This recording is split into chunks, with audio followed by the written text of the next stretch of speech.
السلام علیکم ورحمۃ اللہ وبرکاتہ۔ الحمد للہ وحدہ والصلاة والسلام علی من لا نبی بعدہ، اما بعد قل ان الموت الذي تفرون منه فإنه ملاقيكم ثم تردون إلى عالم الغيب والشهادة فينبئكم بما كنتم تعملون۔ وقال النبي صلی اللہ علیہ وسلم کن فی الدنیا کأنک غریب او عابر سبیل۔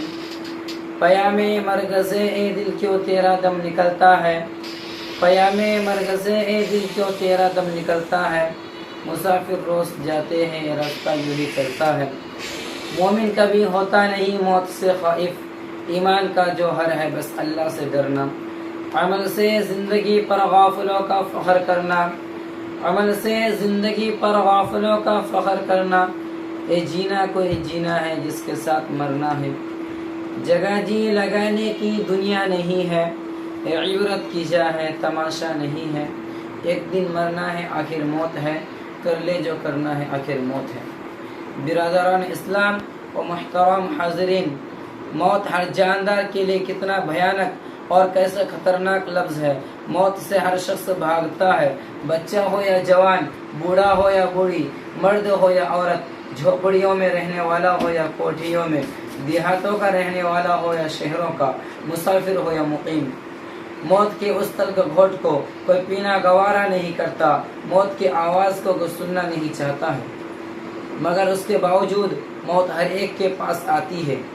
کبھی تو ماں کے گود میں آتی ہے، کبھی تو ماں کے گود میں آتی ہے اور ماں کے آرزوؤں کو خاک میں ملا کر رکھ دیتی ہے، کبھی تو یہ بھرپور جوانی میں آتی ہے اور ہزاروں کی تمناؤں پر پانی پھیر دیتی ہے، کبھی یہ بڑھاپے میں آتی ہے۔ غرض موت ہر ایک کو آتی ہے، فرق اتنا کہ آج ان کی تو کل ہماری باری ہے۔ اس کو اللہ رب العزت نے قرآن کریم میں ارشاد فرماتا ہے، اذا جاء اجلهم قل ان الموت الذي تفرون منه فانه ملاقيكم۔ اے نبی فرما دیجئے جس موت سے تم فرار کرتے ہو وہ کہیں ضرور ملے گی، اور تمہیں اس مالک کی طرف لوٹنا ہے جو تمہارے ظاہر و باطن اور اندر و باہر کا علم رکھتا ہے، اور تمہیں کل قیامت کے دن جس میں اولین آخرین جمع ہوں گے اور نفسی نفسی کا عالم ہوگا تمہارا اعمال سے تنبہ کرے گا۔ اور اگر تم نے خدا اور اس کے رسول کی اطاعت و فرما برداری میں زندگی گزاری تو نام اعمال تمہارے دائیں ہاتھ میں دیے جائیں گے اور فرشتوں سے کہا جائے گا اسے جنت میں داخل کر دو، اور یہ پیغام سنا دو کہ اب کبھی بھی تمہیں موت نہیں آئے گی۔ اور اگر تم نے خدا اور اس کے رسول کے قانون کو توڑ کر مخلوق خدا کو تکلیف دینے میں زندگی گزاری، اور تم نے حلال کو حلال اور حرام کو حرام نہیں سمجھا تھا، رشوت اور سود سے تم نے اپنی جیب کو بھرا تھا، یتیموں اور بیواؤں کی دولت پر داغا زنی کی تھی، تو کل قیامت کے دن ناکامی کا جھنڈا پیچھے کی طرف سے بائیں ہاتھ میں پکڑا دیا جائے گا اور فرشتوں سے کہا جائے گا اس کم وقت کو لے جاؤ اور جہنم میں اندر انہیں ڈال دو۔ میرے دوستو، دنیا میں انسان دولت کمانے اور حاصل کرنے کی بڑی کوشش کرتا ہے، راتوں میں جاگ کر، دنوں میں تھک ہار کر اور خون پسینہ ایک کر کے جمع کرتا ہے، لیکن جب انسان کو موت آتی ہے اور اس کی روح پرواز کر جاتی ہے تو لوگ اس کی ساری دولت لے لیتے ہیں۔ اگر اس کے بدن پر کوئی زیور ہوتا ہے، خواہ معمولی ہی کیوں نہ ہو، اسے بھی اتار لیتے ہیں، اسے اپنی دولت کے سوائے کفن کے کوئی حاصل نہیں ہوتا، کوئی چیز اس کے ساتھ نہیں جاتی، ساری چیزیں یہی پڑی رہ جاتی ہیں۔ لوگ نہلا دھلا کر کفن پہنا کر قبرستان کی طرف چل دیتے ہیں اور قبر میں دفنا کر سارے لوگ واپس چلے آتے ہیں، کوئی اس کے ساتھ نہیں رہتا۔ آج دنیا کی کوئی چیز اس کے ساتھ نہیں ہے، صرف ایک ہی چیز اس کے ساتھ ہوتی ہے، وہ اس کے اعمال ہے، خواہ اچھے ہو یا برے، یہی اس کے ساتھ رہ جاتے ہیں۔ اسی کو ہمارا آقا جناب تاجدار مدینہ احمد مجتبی محمد مصطفیٰ صلی اللہ علیہ وسلم نے اس طرح بیان فرمایا ہے کہ میت کے پیچھے 3 چیزیں جاتی ہیں، ان میں سے 2 لوٹ آتی ہے اور ایک رہ جاتی ہے، اس کے پیچھے اس کی اولاد، اس کا مال اور اس کا عمل جاتا ہے، اولاد اور مال واپس چلے آتے ہیں، صرف عمل ساتھ رہتا ہے، خواہ اچھے ہو یا برے۔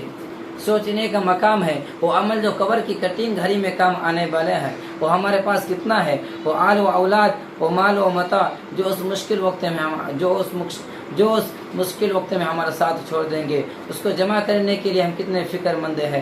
جمع کرنے کی کیا چیز تھی, جمع کیا کر رہے ہیں. میر انس نے اس طرح نقشہ کھینچا ہے کہ کیا دنیا سے صاحب مال گئے, نہ دولت ساتھ گئی, نہ اطفال گئے, پہنچا تو لحد تک آئے سب لوگ, ہمراہ اگر گئے تو اعمال گئے. عزیز دوستو, سکندر بادشاہ کا نام آپ نے سنا ہوگا. بہادری اور شجاعت میں مشہور تھا. نوجوانی کے وقت یونان سے چلا اور فتح کرتا ہوا ہندوستان آ پہنچا. سرزمین پنجاب کو فتح کر لیا اور آگے نہ بڑھا. یہی سے جب اپنے وطن کی طرف واپس ہونے لگا تو اس کی طبیعت خراب ہو گئی اور ایسا معلوم ہونے لگا کہ جان نہیں بچے گی. اس نے اپنے وزیروں کو بلایا اور کہا کہ دیکھو, اب میرا وقت قریب آ گیا ہے اور اب میں آپ لوگوں سے جدا ہو جاؤں گا. پھر وزیروں سے کہا کہ جب میں مر جاؤں گا میرا کفن و دفن کر دیں گے. انہوں نے کہا حضور, زندگی بھر ہم نے آپ کا نمک کھایا, اگر آپ کا کفن و دفن بھی نہیں کریں گے تو ہم سے زیادہ نمک حرام کون ہوگا.